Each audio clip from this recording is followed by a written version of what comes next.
ನಮಸ್ಕಾರ ವೀಕ್ಷಕರೇ, on spot ನ್ಯೂಸ್ಗೆ ಸ್ವಾಗತ. ನಾನು ಸಂಗೀತ. ವಂದೇ ಮಾತರಂ ಗೀತೆ ವಿವಾದಕ್ಕೆ ಸಂಬಂಧಿಸಿದಂತೆ ಎಐಸಿಸಿ ಅಧ್ಯಕ್ಷ ಮಲ್ಲಿಕಾರ್ಜುನ ಖರ್ಗೆ ಕೇಂದ್ರ ಗೃಹ ಸಚಿವ ಅಮಿತ್ ಶಾ ವಿರುದ್ಧ ತೀವ್ರ ವಾಗ್ದಾಳಿ ನಡೆಸಿದರು.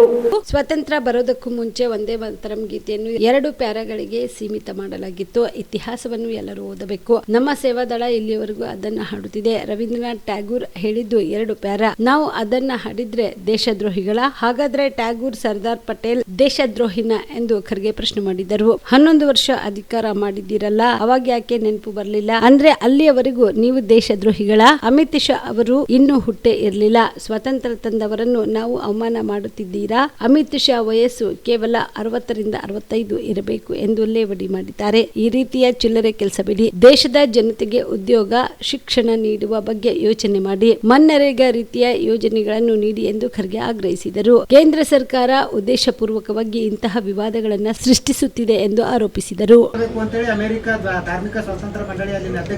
ನನಗೆ ಗೊತ್ತಿಲ್ಲ, ನಾನು ನೋಡಿಲ್ಲ. ವಂದೇ ಮಾತರಂ ಚರ್ಚೆ ಜಾಸ್ತಿ ಆಡಿದೆ ಸರ್ ದೇಶದಲ್ಲಿ. ಅದು ನೀವು 2 ಚರಣ ಆಡ್ತಿರಂತ ಅವ್ರು ಫುಲ್ ಅಂದರೆ ಬಿಜೆಪಿ ಅವರು ಪೂರ್ಣ ಪ್ರಮಾಣದಲ್ಲಿ ಆಡ್ಬೇಕಂತ ಅವರು ಬೇರೆ ಇಶ್ಯೂ ಡೈವರ್ಟ್ ಆಗ್ತಾ ಇದೆ ಅಂತ ಬಂದಿದೆ. ನೀವು ಅಟ್ಲೀಸ್ಟ್ ಇತಿಹಾಸಗಳು ಓದಿದ್ರೆ ಗೊತ್ತಾಗ. ಈಗೇನು ಪಂಡಿತ್ ಜವಾಹರ್ಲಾಲ್ ನೆಹರೂಜಿ, ಮಹಾತ್ಮ ಗಾಂಧಿ, ಆಮೇಲೆ ಸುಭಾಷ್ ಚಂದ್ರ ಬೋಸ್ ಮತ್ತು ವಲ್ಲಭಭಾಯಿ ಪಟೇಲ್ ಇವರೆಲ್ಲರೂ ಸೇರಿ 6 ಸ್ಟ್ರಾಂಜ ಇದ್ದಿದ್ದನ್ನು 2 ಮಾಡಬೇಕು. ಇದು ಬೆಟರ್ ಫಾರ್ ದ ಕಂಟ್ರಿ. ಅವತ್ತಿನ 1937 ಅಂದರೆ ನಿಮ್ಗೆ ಇನ್ನೂ ಸ್ವಾತಂತ್ರ್ಯ ಸಿಕ್ಕಿದ್ದಿಲ್ಲ.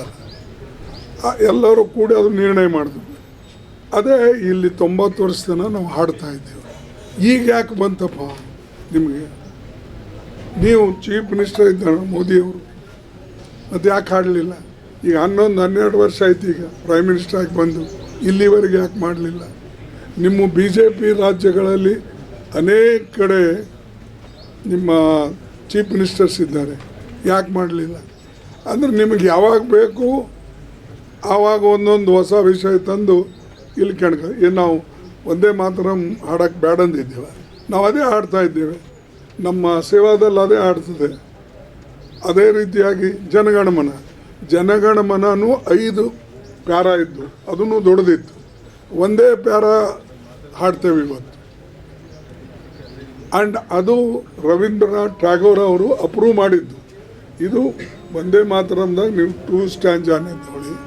ಇದು ಜನಗಣಮನ 1 ಸ್ಟ್ಯಾಂಜ, ಅದನ್ನು ಟೈಮ್ ಅಷ್ಟೇ ಹಿಡಿತದೆ ಅಂಥೇಳಿ ಅವರೆಲ್ಲ ಸೇರಿ ಡಿಸೈಡ್ ಮಾಡಿದ್ದು ನಾವು ಹಾಡ್ತಾ ಇದ್ದೇವೆ. ನಾವು ಇದು ಹಾಡಿದ್ರೆ ದೇಶದ್ರೋಹಿಗಳ? ಅಂದರೆ ರವೀಂದ್ರನಾಥ್ ಟ್ಯಾಗೋರ್ ದೇಶದ್ರೋಹಿನ? ಜವಾಹರ್ಲಾಲ್ ನೆಹರು ದೇಶದ್ರೋಹಿನ? ವಲ್ಲಭಭಾಯಿ ಪಟೇಲ್, ಸುಭಾಷ್ ಚಂದ್ರ ಬೋಸ್, ಅಬ್ದುಲ್ ಕಲಾಂ, ಆಜಾದ್ ಇವರೆಲ್ಲ ದೇಶದ್ರೋಹಿಗಳ? ಇವು ಮತ್ತು ನೀವು ಇಲ್ಲಿವರೆಗೆ ನೀವು ದೇಶದ್ರೋಹಿ ಇದ್ದೀರಾ? ಇವು ಸುಮ್ಮನೆ ಒಂದು ದೇಶದಲ್ಲಿ ಪೊಲರೈಸೇಷನ್ ಮಾಡೋ ಪಾಲಿಟಿಕ್ಸು ಅವ್ರು ಮಾಡ್ಲದ. ಇದು ಸರಿ ಇಲ್ಲ, ದೇಶಕ್ಕೆ ಒಳ್ಳೆಯದಿಲ್ಲ. ನೀವು ಇರ್ಬೋದು, ಹೋಗ್ಬೋದು, ನಾನು ಇವತ್ತು ಇರ್ಬೋದು, ಹೋಗ್ಬೋದು, ಬಟ್ ದೇಶ ಇದು ಪರ್ಮನೆಂಟ್. ಈ ದೇಶಕ್ಕೆ ರಕ್ಷಣೆ ಮಾಡೋದು ಎಲ್ಲರ ಜವಾಬ್ದಾರಿ. ನಮ್ಮ ಸಂವಿಧಾನ ರಕ್ಷಣೆ ಮಾಡೋದು ಎಲ್ಲರ ಜವಾಬ್ದಾರಿ. ಇದು ಎಲ್ಲಕ್ಕಿಂತ ಲೋಕತಂತ್ರ, ಪ್ರಜಾತಂತ್ರಕ್ಕೆ ನಾವು ರಕ್ಷಣೆ ಮಾಡೋದು ನಮ್ಮೆಲ್ಲರ ಜವಾಬ್ದಾರಿ. ಅದಕ್ಕೆ ಭಾಳ ತಿಳಿದು ಅವ್ರು ಮಾತಾಡಬೇಕೇ ಹೊರತಾಗಿ ಇದ್ದಿದ್ದಿಲ್ದೆಲ್ಲ. ಈಗ ಶಾ ಈಗ ಅವ್ರಿಗೆ ದೇಶಭಕ್ತಿ ಹುಟ್ಟದ, ಮೊದಲು ಯಾಕೆ ಮಾಡಲಿಲ್ಲ? ಈಸ್ ದಿವ್ಸ ಹೋಮ್ ಮಿನಿಸ್ಟರ್ ಇದ್ದ, ಆ್ಯಂಟಿಯರ ಅವ್ರು ಮುಸ್ಲಿಮ್ಸರ. ಅಂದ್ರೆ ಈಸ್ ದಿವ್ಸ ನೀವು ಮುಸ್ಲಿಮ್ ಇದ್ದೀರಾ? ಹಾಡಲಿಲ್ಲ. ಇಂಥವೆಲ್ಲ ಚಿಲ್ಲರ್ ಮಾತಾಡ್ತಕ್ಕಂಥದ್ದು. ಇನ್ನು ಇವ್ರು ಹುಟ್ಟಿದಿಲ್ಲ ಸಹಿತ. BPL ರೇಷನ್ ಕಾರ್ಡ್ ಹಾಗೂ ಆಯುಷ್ಮಾನ್ ಕಾರ್ಡ್ ಫಲಾನುಭವಿಗಳಿಗೆ ಸುಜ್ನಿ ಆಸ್ಪತ್ರೆಯಲ್ಲಿ ಉಚಿತ ಚಿಕಿತ್ಸೆ. ಕಲಬುರಗಿಯಲ್ಲಿ ಸ್ತ್ರೀ ರೋಗ ಹಾಗೂ ಮಕ್ಕಳ ಚಿಕಿತ್ಸೆಗಾಗಿಯೇ ಪ್ರತ್ಯೇಕ ಆಸ್ಪತ್ರೆ ಪ್ರಾರಂಭ. ಸುಜ್ನಿ ಕಲ್ಯಾಣ ಕರ್ನಾಟಕ ಭಾಗದ ಅತ್ಯಾಧುನಿಕ ತಾಯಿ ಮತ್ತು ಶಿಶುವಿನ ಆರೈಕೆಯ ಆಸ್ಪತ್ರೆ.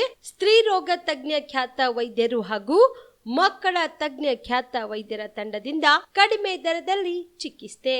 ವಿಶ್ವ ದರ್ಜೆಯ ಉಪಕರಣಗಳ ಮತ್ತು ಅತ್ಯಾಧುನಿಕ ICU, NICU ಹಾಗೂ ಇತರೆ ಸೌಲಭ್ಯಗಳಿಂದ ಮಕ್ಕಳಿಗೆ ಗುಣಮಟ್ಟದ ಆರೈಕೆ. ಸುಜಿನಿ ಆಸ್ಪತ್ರೆಯಲ್ಲಿನ ಸೌಲಭ್ಯಗಳು: ದಿನದ 24 ಗಂಟೆಯಲ್ಲಿ ತುರ್ತು ಸೇವೆ, ಹೈ ರಿಸ್ಕ್ ಗರ್ಭಧಾರಣೆ, ಒಬೆಸ್ಟ್ರಿಕ್ ICU, ನವಜಾತ ಮತ್ತು ಶಿಶು ICU, ಶಿಶು ಸಂಬಂಧಿತ ಶಸ್ತ್ರಚಿಕಿತ್ಸೆ, ಲ್ಯಾಪ್ರೋಸ್ಕೋಪಿ, ಲಸಿಕಾಕರಣ, ತಜ್ಞ ವೈದ್ಯರ ಸಲಹೆ, ಡಯಾಗ್ನೋಸ್ಟಿಕ್ ಮತ್ತು ಅಲ್ಟ್ರಾಸೌಂಡ್ ಸೇರಿದಂತೆ ಅನೇಕ ಸೌಲಭ್ಯಗಳು ನಿಮ್ಮ ಸುಜಿನಿ ಆಸ್ಪತ್ರೆಯಲ್ಲಿ ಲಭ್ಯ. ಹೆಚ್ಚಿನ ಮಾಹಿತಿಗಾಗಿ ಸಂಪರ್ಕಿಸಿ ಸುಜಿನಿ ಆಸ್ಪತ್ರೆ, ಬಿಗ್ ಬಜಾರ್ ಎದುರುಗಡೆಗೆ, ಕಲಬುರಗಿ. ದೂರವಾಣಿ ಸಂಖ್ಯೆ 08472272727 ಅಥವಾ ಮೊಬೈಲ್ ನಂಬರ್ 9900427814.